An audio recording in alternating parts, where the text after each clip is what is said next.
जय हिंद। उम्मीद है आप सभी लोग बहुत अच्छे होंगे। दोस्तों, हमारे देश में बहुत ज्यादा लोग ये परेशान है कि भारत ने अभी तक पाकिस्तान पे हमला नहीं किया। तो पहली बात तो आप ये जान लीजिए कि एक 2 घंटे की मूवी जब बनती है ना, तो उसकी भी तैयारी जो है 1 साल 2 साल लग जाता है उस मूवी तो पूरा बनाने में। तब जाता उसका ट्रेलर लॉन्च होता है।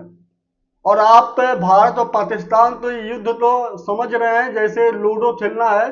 चलो भाई, चालू करते हैं और तुरंत आप पासा डाल दिए और हार जीत का फैसला हो गया। भाई, जब दो देश के बीच में एक अंतर्राष्ट्रीय मुद्दा हो, जहां पे सिविलियंस हो, आम जनता भी हो, तो उनकी भी सुरक्षा रखना, उनके बारे में सोचना सरकार का सर्वप्रथम कर्तव्य होता है। सेना तो हमारी पीछे नहीं हट रही है, लेकिन हमारे और जो जनता है उन्हें भी बचाना या उनके उनकी सुरक्षा का गारंटी भी हमारे सरकार के पास ही होती है। क्योंकि हम वोट जब देते हैं ना, तो ये सारा सोच विचार पे वोट देते हैं इलेक्शन के टाइम पे कि आने वाले ऐसे टाइम पे सरकार हमारा जो है भरपूर सुरक्षा करेगी। हमारा जो है गारंटी, सुरक्षा की गारंटी जो है हमारे सरकार के पास, हमारे आर्मी के पास होती है। अब एक कांग्रेस के मंत्री है, उनके द्वारा एक वीडियो जारी किया जाता है। वो बयान देते हैं कि जो भारत सरकार ने राफेल बनाया है, क्या उस पे नींबू और मिर्चा लगाकर रखने लिए बनाया है? अरे राफेल बनाया है उसे चलाओ। भाई एक बात बताओ, राफेल बनाया है तो क्या राफेल का मतलब ये हुआ कि लाए और उड़ा दो?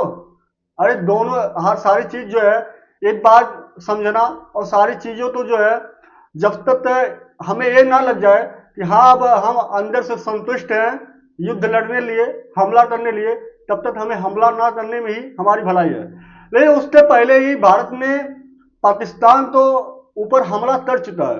अब ना आप तो समझ में आवे तो आपकी सबसे बड़ी भूल है। जो पाकिस्तान के द्वारा पहला हमला तो हुआ पानी को लेकर, सिंधु समझौता को लेकर, वो हमला ऑलरेडी पहले ही भारत ने कर चुका है। आज भारत के द्वारा चेनाब नदी हो चाहे झेलम नदी हो, उससे जो भी पानी जाने वाले डैम है वो सारे डैम जो है बंद कर चुके हैं। और ये डैम अगर बंद है, और भारत ने ऑलरेडी जो है भारत और पाकिस्तान के बीच का जो समझौता है उसे तोड़ चुकी है। तो अगर ये समझौता टूट चुका है और ये डैम भी बंद है, तो आप एक बार के लिए सोचिए, जिस दिन भारत चाहेगा उस दिन ऑटोमेटिक जो है इस डैम को अपने अनुसार खोल सकता है, अपने अनुसार जो है बंद कर सकता है। और जब पानी इकट्ठा होने वाला भारत इस डैम को खोलता है, तो आप सोचिए पाकिस्तान की स्थिति क्या होने वाली है। उसके बाद भी आपको लगता है कि भारत ने कुछ किया नहीं। दूसरी तरफ हमारी सेना तो जो है खुली छूट मिल चुकी है। भारत सरकार ने ऑलरेडी पहले ही खुली छूट दे चुकी है। और दूसरी तरफ जो सेना प्रमुख है उनसे मीटिंग भी हो चुका है। जो हमारे रक्षा मंत्री है उनसे मीटिंग हो चुकी है। तो एक तो कन्फर्म है कि युद्ध होना है, हमला होना है। लेकिन अब आपके अनुसार हमला हो, ये तो मायने नहीं रखता है। और दूसरी चीज, सेना अपनी तैयारी क्या कर रही है, ये तो आपसे बताने आने वाली है नहीं कि हम इस तरह से जो हमला करने वाले हैं। तो आप लोगों तो एक बार धैर्य बनाने की आवश्यकता तो होनी चाहिए।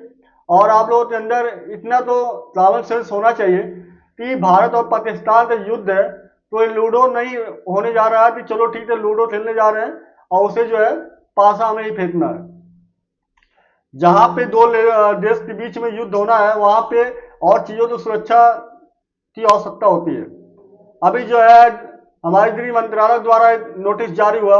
उस नोटिस में 7 मई को जो है 244 ऐसे जिले हैं जहां पे हमला के टाइम जो है उनके ऊपर जो है कुछ भी दुर्घटना हो सकती है। इन चीजों को ध्यान में रखते हुए भारत सरकार ने एक नोटिस जारी किया और उसमें बताया कि 7 मई के दिन जो है वो प्रैक्टिस करवाया जाएगा। वो सारी चीज आपको बताया जाएगा कि अगर हवाई हमला होता है या आपके किसी परिजन को और साथ कुछ भी गलत होता है, तो आपको उन्हें कैसे हॉस्पिटल पहुंचाना है। आपके पास जो आपकी जैसे कंपनी है या कोई जो भी मतलब जहां कीमती चीजें हैं उन्हें उनकी सुरक्षा कैसे करनी है, हमले टाइम आपको कहाँ पे छिपना है, तो सारी चीज जो है भारत के द्वारा बताया जाना है अभी 7 मई को। लेकिन अब यहाँ पे कुछ लोग ऐसे हैं जिन्हें लगता है कि बस 2 दिन में हमला हो गया होता तो अब तक तो सारा मजा आ जाता। भाई हमला है, युद्ध है, तो ये 2 दिन की बात नहीं है। और ये भारत और पाकिस्तान के बीच में तो ये पहला युद्ध नहीं होने जा रहा है। इससे पहले भी ऑलरेडी 4-5 युद्ध जो है भारत पाकिस्तान के बीच में हो चुका है। 1947-48, 1965, 1971 जो कि सबसे अच्छा युद्ध माना जाता है, क्योंकि उस टाइम पे बांग्लादेश का निर्माण हुआ था। फिर 1999 कारगिल युद्ध, 2001-2 भी माना जाता है, लेकिन वो युद्ध जो नहीं था, युद्ध विफल रहा था। और फिर जो है 2025 में 99% जो है संभावना बन रहा है युद्ध होने का। तो आप लोग थोड़ा धैर्य बनाते रखें और अपने सेना का मनोबल बढ़ाएं, सरकार का मनोबल बढ़ाएं, क्योंकि ये युद्ध होना है और इसमें जो है तो ये अब सोचने वाली बात नहीं है। और क्योंकि अंतर्राष्ट्रीय तरफ से भी ग्रीन चिट मिल चुका है, तो युद्ध तो होना है। बहरहाल आप तो सपोर्ट करना है सेना का, सरकार का। तो आप लोग की क्या राय है, आप लोग कमेंट बॉक्स में जरूर बताना। मिलते हैं वीडियो में, तब तक ले जय हिंद, जय भारत, वंदे मातरम।